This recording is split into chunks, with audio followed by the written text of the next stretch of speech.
We're going to be bringing big barbecue flavors indoors today on Young, Bored, and Hungry with basil, cilantro, shrimp, and some grilled short ribs in the oven. The shrimp is going to be relatively simple. We're going to be using cilantro, basil, sake, olive oil, some lemon, and a little bit of soy sauce. Take a handful of basil and a handful of cilantro, dice it finely, and add it to the shrimp. You can also do this with a blender. There are no exact measurements in true spirit of this show, but you want to add enough that it allows for the cilantro and basil to evenly coat the shrimp. About 2 seconds of soy sauce.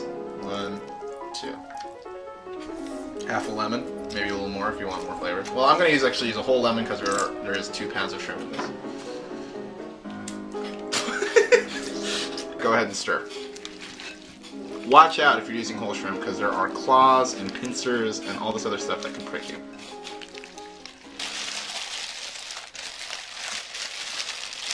The blood's going to add extra flavor.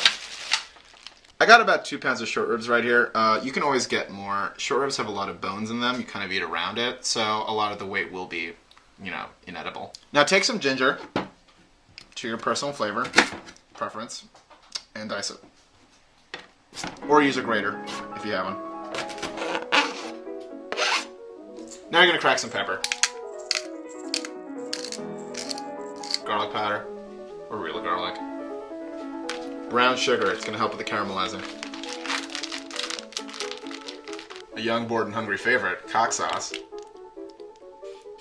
Sesame oil. Sake or any other kind of Asian rice wine. And another 3 seconds of soy. Here comes the hands-on part of this recipe. You're just going to get in there and just make sure everything's slathered evenly with all this stuff.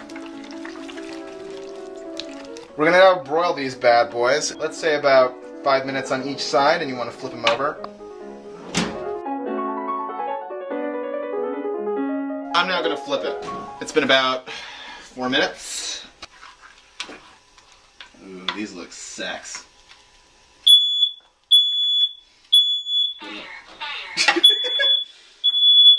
This is good. You got caramelization on the meat, and before you even eat it though, you want to let it sit and rest and reabsorb those juices that leaked out while cooking. I like to add some white sesame seeds.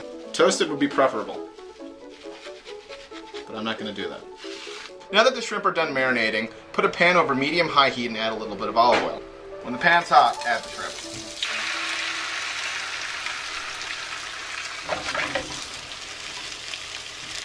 Shrimps are kind of easy to tell when they're done. They actually change colors when ready. You will want them to be pink but slightly transparent. Shrimps are done. So the shrimps are cooled down enough that you can actually do the fun part, which is to deshell them. You're going to grab the head, pull it off, and then you're going to go reach in and pull out all the legs. And you can just pull off the individual segments. The carapace comes off pretty easily once the leg and head are removed. And there you have it, a fully cooked shrimp. After you've shelled everything, you can add the pan drippings to the shrimp. Stir. So I made basil and cilantro shrimp, and I broiled some short ribs, and I'm going to serve it with the cilantro rice that I made in episode 3. Have you ever tried mussels? Like cooking them? No. Bivalves I haven't touched yet.